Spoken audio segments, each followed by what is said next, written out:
I'm sure that, as you said, it was hypothesis, then you just started to translate it to the development of the new product, but from pharmaceutical point of view, regarding the quality, for example, it's very difficult to translate this entourage effect into a pharmaceutical grade product. So how did you approach this challenge? How pharmaceutical industry could adopt entourage effect to the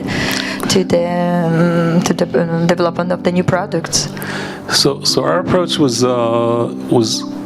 different than most cannabis companies. I'm not saying it's the right approach, but we took a different approach.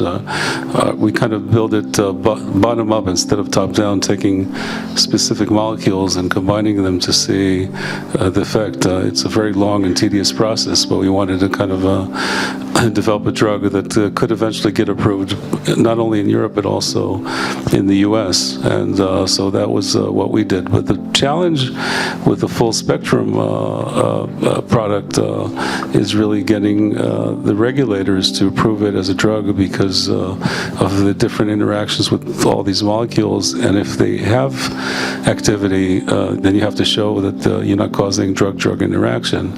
So the easiest is to really combine molecules that have no activity, excipients, with molecules that have an effect as a drug. But that's not the case for cannabis, because many of the molecules do have activity on their own.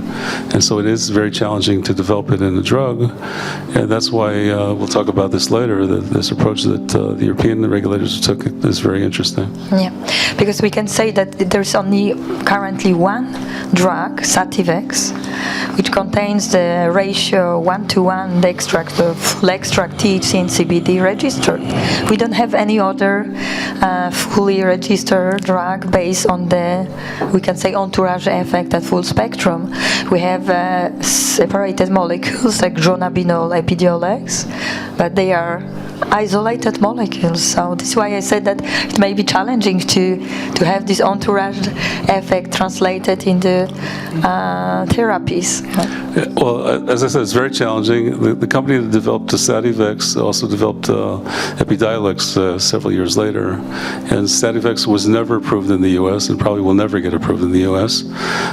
Because it's not a single molecule or even two molecules, and that's why GW ended up developing CBD, a fully isolated CBD product into a drug for not only a disease but a rare disease, and that's how they got it approved for epilepsy.